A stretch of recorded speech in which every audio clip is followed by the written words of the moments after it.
será que alguém tá filmando lá dentro, Alexandre? Tem alguém lá dentro?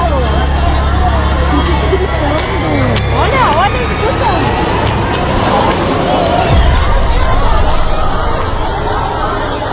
Tem alguém lá dentro? Tem muita gente lá dentro, cara. Chega pro lado.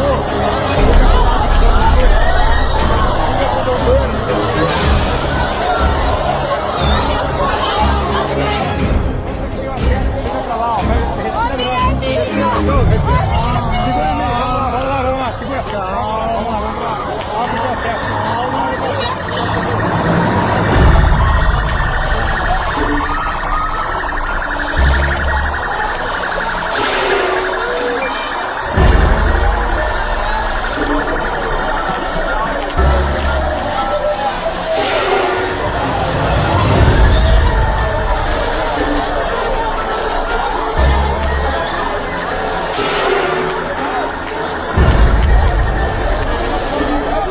Vamos tirar.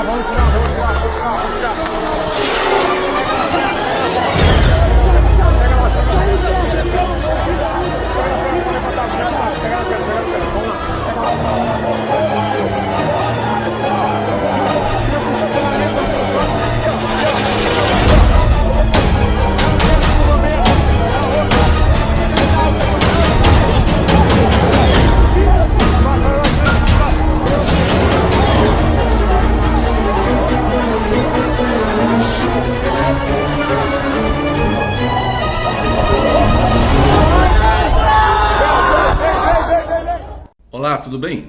Nesse vídeo eu vou trazer o assunto da Boate Kiss.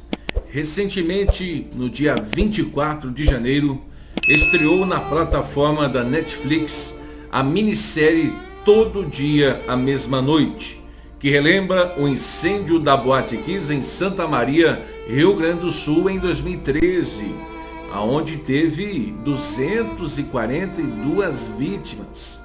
A tragédia ocorrida em uma balada no dia 27 de janeiro de 2013 deixou 242 mortos.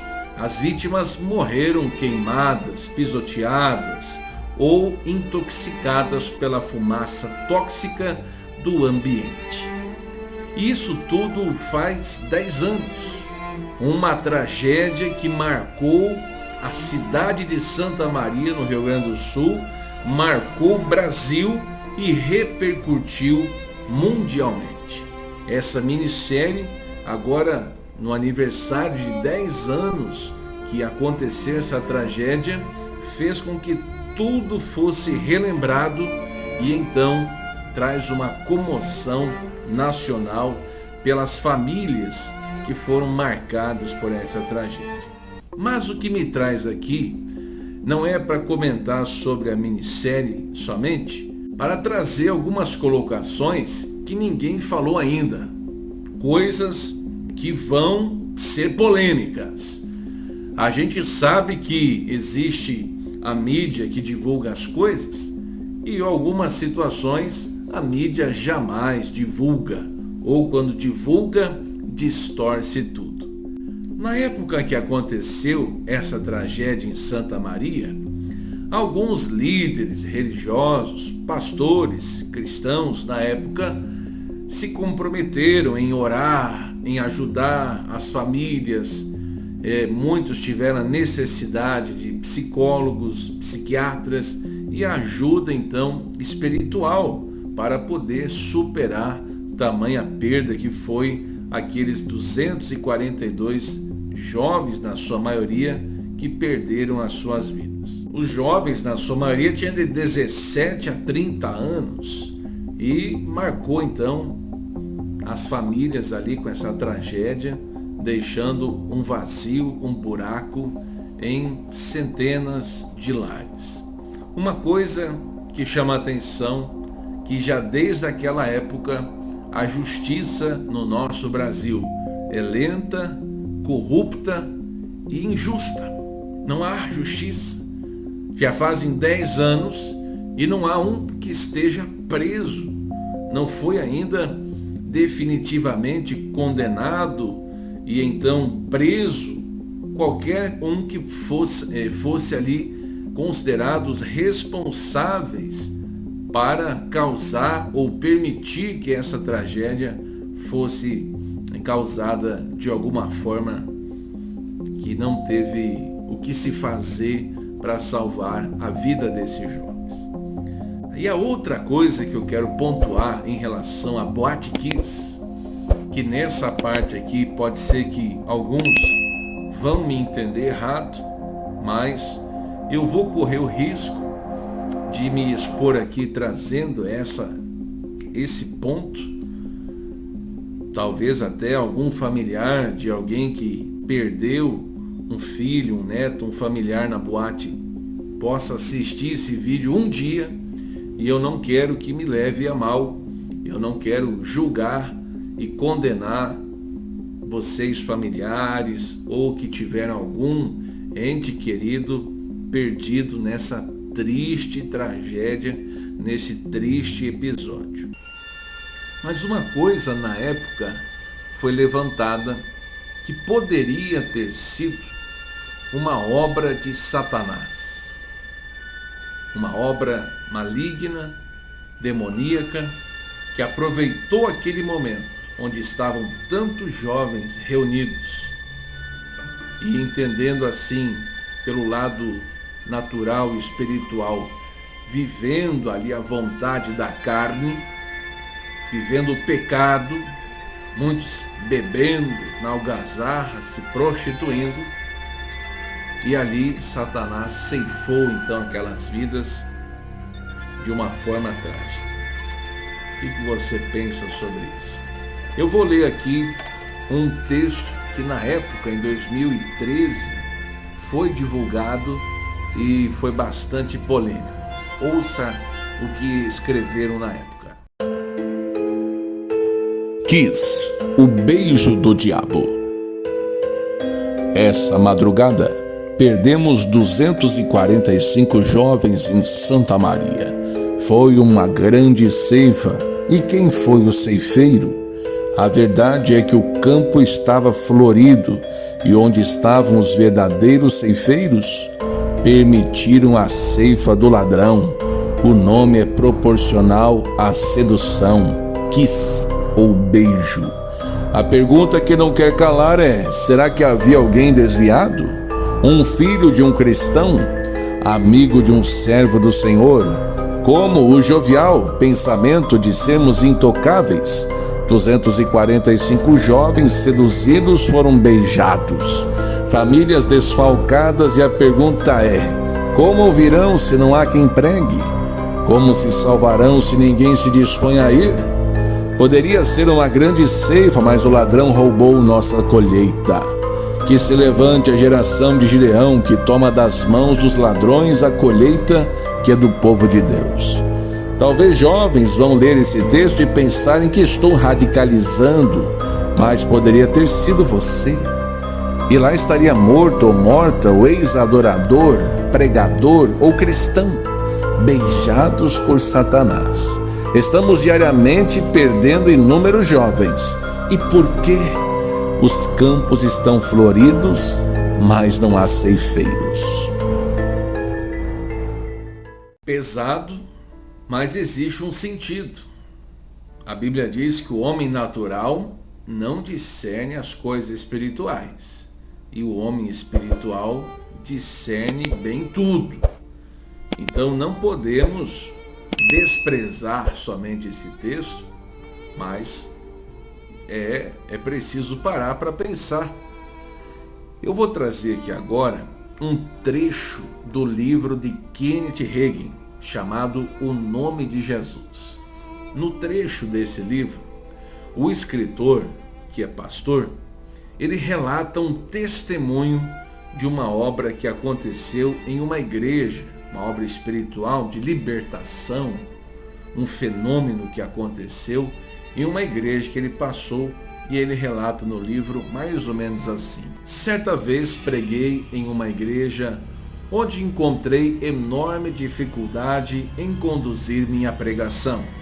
O povo era bom, amava o Senhor, amava a minha pregação, mas era duro pregar ali. A própria atmosfera era dura. Tudo quanto eu dizia parecia saltar da parede de volta contra o meu rosto. Alguns meses mais tarde, estava de volta naquelas redondezas, pregando um reavivamento em outra igreja. Voltei para aquela primeira igreja e passei algum tempo com o pastor e sua família. Preguei na igreja deles em um culto de vigília do Ano Novo. No dia seguinte, a esposa do pastor perguntou: "Irmão Reagan, está vendo alguma diferença na nossa igreja?" Eu disse: "O que quer dizer com isso?" Ela disse: "É mais fácil pregar? O que me diz a respeito do púlpito agora?" Respondi: "Há tanta diferença quanto há entre a luz do dia e a escuridão. Não parece ser o mesmo púlpito. Não parece ser a mesma igreja." Ela disse: "Faça meu marido contar-lhe tudo." Ele disse: "Não conto nada às pessoas acerca disto, porque podem pensar que estou louco. O mundo espiritual deve ser tão real para nós quanto a água é real para um peixe, porque é este o mundo no qual estamos nadando em derredor.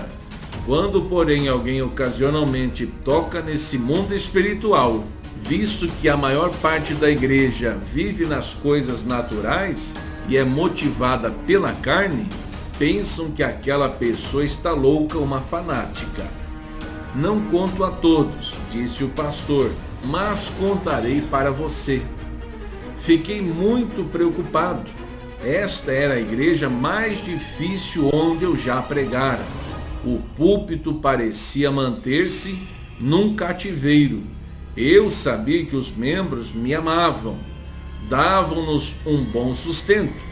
Tínhamos boa fraternidade com eles nos seus lares, mas aquele púlpito era como uma boa cadeia.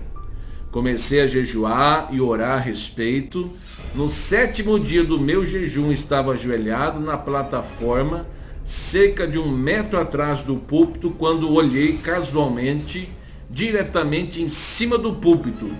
O forro do telhado desapareceu. O discernimento de espíritos manifestou-se. Deus deixou-o ver para dentro da dimensão espiritual.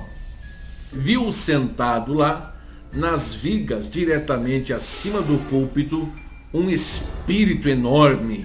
Parecia um mandril grande, era do tamanho de um homem. O pastor disse: "Achei-me dizendo, você vai ter que descer." Ele nada disse, mas parecia que se encolheu como quem não queria obedecer. Eu disse: "Desça em nome de Jesus Cristo." Ele caiu para cima do púlpito, depois pulou para o chão. Eu lhe disse: "Saia daqui." Ele não disse nada, mas olhou para mim como se dissesse: "Não quero." Eu disse: "Vá marchando para fora daqui, em nome de Jesus." Ele marchou até descer da plataforma. Eu marchei logo atrás dele. Ele caminhava 4 ou 5 passos e então parava olhando para mim, quase implorando. Eu dizia: "Não, continue." Mas ele se recusava a movimentar-se até que eu dissesse: "Em nome de Jesus." Descemos pela passagem entre os bancos da igreja, pairando depois de cada 4 ou 5 passos. Fui adiante dele para abrir-lhes as portas do vestíbulo.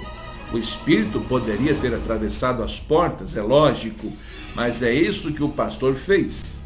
Aquela coisa não queria passar pela saída até eu dizer: "Em nome de Jesus." Depois abri a porta da frente, dei um passo para trás e disse: "Vá andando para fora." Ele ficou parado ali. Não disse palavra alguma, mas eu percebi pela expressão do seu rosto que estava me implorando: "Não faça isto." Eu disse: "Em nome de Jesus." E ele foi andando. Desceu pelas escadas da igreja e chegou até o meio do pátio. Depois parou, virou-se, olhou outra vez para mim e eu disse: nada disso, vá andando em nome de Jesus. Chegando até a calçada, eu disse: vai ter de ir andando e nunca mais volte para este local. Ficou ali parado até eu dizer: em nome de Jesus. Então atravessou a rua correndo e desceu correndo do outro lado da rua, cerca de meio quilômetro. Observei-o entrar correndo numa boate chamada A Cabana Verde. Na noite seguinte, a boate foi incendiada. E aí, o que você pensa sobre isso? No mínimo curioso. Eu já havia lido esse livro, O Nome de Jesus, Kenneth Hagin, que é muito lido na Igreja Internacional da Graça de Deus, né? É um dos livros carro-chefe da doutrina que se crê, da fé, sobre usar o nome de Jesus. E então, nessa experiência, Kenneth Hagin relata que esse pastor visualizou o demônio ali, em uma espécie de um grande madril, um bicho esquisito, feio, em que ele só obedecia quando era usado o nome de Jesus, e o fim desse demônio acabou quando ele entrou ali dentro daquela boate e, curiosamente, inexplicavelmente, sobrenaturalmente, no dia seguinte, então, essa boate, que lá se chamava A Cabana Verde, pegou fogo. Meus caros, com todo respeito àqueles que se comovem, como eu também me comovi assistindo a essa minissérie. Eu particularmente quase não assisto nada assim, Netflix, seriado, mas como se tratava de um caso que aconteceu aqui no nosso Brasil, que mexeu com as emoções de muitas pessoas, eu assisti para ver a mensagem. E então duas coisas ficam assim, chamando a atenção: a injustiça de ver pessoas ali que deveriam ser condenadas, criminalizadas e responsabilizadas pelo ato que aconteceu ali de falta de negligência da parte das autoridades, dos responsáveis que deveriam ter visto para que isso não fosse acontecer.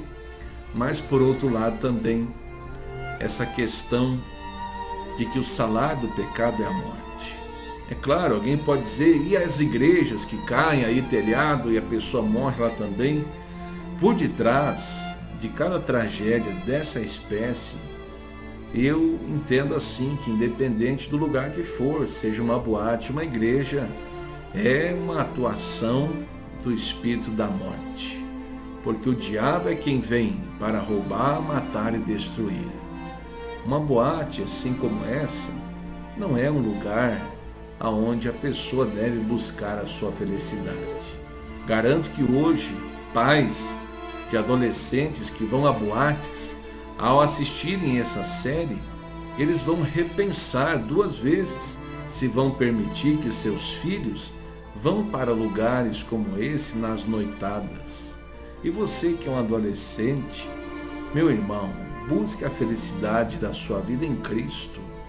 A alegria que Ele tem para te dar, o mundo jamais vai ter para te dar.